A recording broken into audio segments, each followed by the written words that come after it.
দুপুরে রান্না করার পরে কিভাবে অল্প সময়ের মধ্যে আমার টিনের রান্নাঘরটা কিভাবে পরিষ্কার পরিচ্ছন্নভাবে গুছিয়ে রাখি সেইটাই আজকে তোমাদের সাথে সম্পূর্ণটা শেয়ার করার চেষ্টা করব। আই হোপ তোমাদের ভালো লাগবে। ভিডিওটি স্কিপ না করে সম্পূর্ণ দেখার অনুরোধ করছি।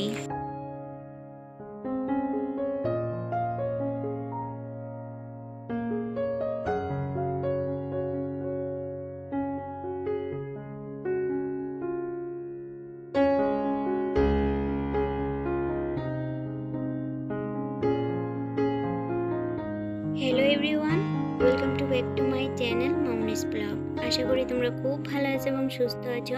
আমিও মোটামুটি ভালো আছি এবং সুস্থ আছি।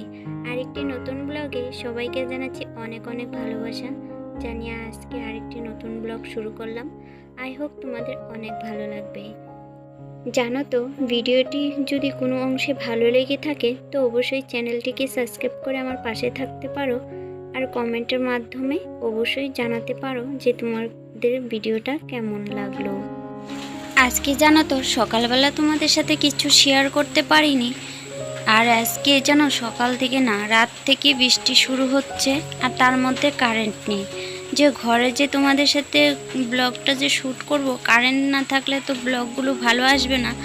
আর যে আকাশের পরিস্থিতি খুবই অন্ধকার অন্ধকার, যেন ভালোই হচ্ছিল না। শ্যুটগুলো যেমন কালো কালো উঠছিল, ক্যামেরা যখনই অন করছি দেখি কালো কালো লাগছিল। তাই আর কোনো কিছুই তোমাদের সাথে সকাল থেকে কিচ্ছু শেয়ার করিনি। তারপরে দেখি দুপুরে রান্নাবান্না শুরু করব, তখন দেখি কারেন্ট আসলো। তো ভাবলাম তোমাদের সাথে ব্লগটা শুরু করে দিই, যেহেতু আজকে কোনো ব্লগ শ্যুট করিনি তাই আর কি। তো ভাবলাম এই যে রান্নাবান্নার থেকে স্টার্ট করি। তো দুপুরের জন্য আজকে রান্না সবই নিরামিষ রান্না করব। আজকে আমি একটু পটল আর আলু দিয়ে করব সোয়াবিন।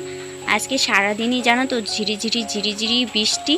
এখনও পর্যন্ত ভয়েস ওভার দিচ্ছি সন্ধ্যা, এখনও দেখো বৃষ্টির শব্দ। যেহেতু আমাদের টিনের চাল, তার জন্য কিন্তু তোমরা শব্দটা অবশ্যই শুনতে পারছো যে কেমন শব্দ হচ্ছে। যেহেতু আমি নর্মালভাবে কোনো মাইক ইউজ করছি না ভয়েস ওভারে, নর্মালভাবে ভয়েস ওভার দিচ্ছি, তোমরা হয়তো শব্দ শুনতে পাচ্ছ। এই যে আজকে জানো তো কাঁকরোলটা ভেজে নিব, আর এসে নুন হলুদ দিয়ে মেখে তারপরে একটু ভেজে নিব। জানো তো, দুপুরে রান্না করতে আসলাম দেখি তেল ফুরিয়ে গেছে। তো সাদা তেল দিয়ে আমি আজকে রান্না করছি, সরষের তেল ছাড়াই। যেহেতু আমার কাছে সাদা তেলটাই ছিল, তাই আর কি আমি সাদা তেল দিয়ে রান্না করেছি। সরষের তেল কিন্তু ছিল না, শেষ হয়ে গেছে। আর আমারও কিন্তু মনে ছিল না বাজার থেকে আনানোর। যেহেতু আমার হাজব্যান্ড বাড়িতে থাকে না, তাই বাজার আনানোর খুবই অসুবিধে হয়ে যায়। যাই হোক, এই যে আমি এখন আমার কাঁকরোলটা ভাজা হয়ে গেল। এখন কিন্তু এই যে আমি পটল আর আলুটা ভেজে নিচ্ছি, সোয়াবিনটা আগে ভেজে নিয়েছি। জানো তো, এই যে সিম্পলভাবে কিন্তু সোয়াবিনের তরকারি রান্না করলে কিন্তু বেশ ভালো লাগে খেতে।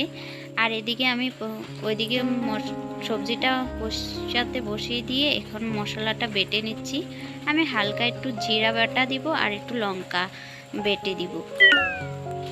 আর এখন দেখো প্রায় কষানো হয়ে গেছে, আর এখন আমার নামানোর পালা। তরকারিটা দেখো বেশ সুন্দর একটা তরকারি, মাখা মাখা হয়েছে, বেশ ভালো হয়েছে দেখতে, আর কিন্তু খেতেও কিন্তু বেশ ভালো হয়েছিল।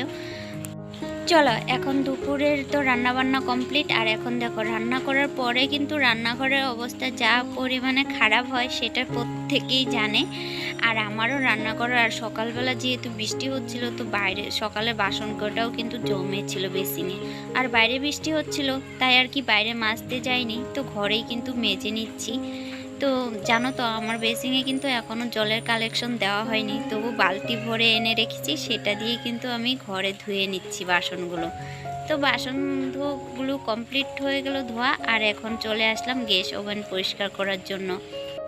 রান্না করার পরে যে গ্যাস ওভেনটা যে তেল ছিটকে ছিটকে পড়ে থাকে না, সেটা যদি পরিষ্কার না করার সাথে সাথে রান্না করার পরে, তখন আর একটুকু ভালো লাগে না, দেখতে কিন্তু খুবই বাজে লাগে। তারপরে যখন সন্ধ্যার সময় তুমি একটু চা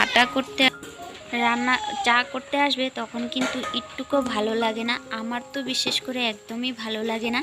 তাই আর কি চেষ্টা করি রান্নার করার পর একটু পরিষ্কার করে রাখার। যেহেতু কাজের চাপ আমার প্রচুর পরিমাণে, তো বাইরেও কাজে যেতে হয়, তবু চেষ্টা করি যতটা পারা যায় ততটা গুছিয়ে পরিষ্কার করে রাখার চেষ্টা করি। তো এই আমার ছোট্ট টিনের রান্নাঘরটাকে আমি যত দুপুরে রান্নাবান্না করার পর যতটা পরিষ্কার পরিচ্ছন্নভাবে গুছিয়ে রাখি, সেভাবেই চেষ্টা করি মেনটেন করার জন্য। সবসময় কিন্তু হয়ে ওঠে না, প্রত্যেকেই জানে যারা বাচ্চা কাচ্চা আছে তাদের কাজ আছে, তো অনেকটা মেনটেন করার চাপ হয়ে যায়। তারপরেও কিন্তু চেষ্টা করি যতটা পারা যায় ততটা পরিষ্কার পরিচ্ছন্নভাবে রাখা।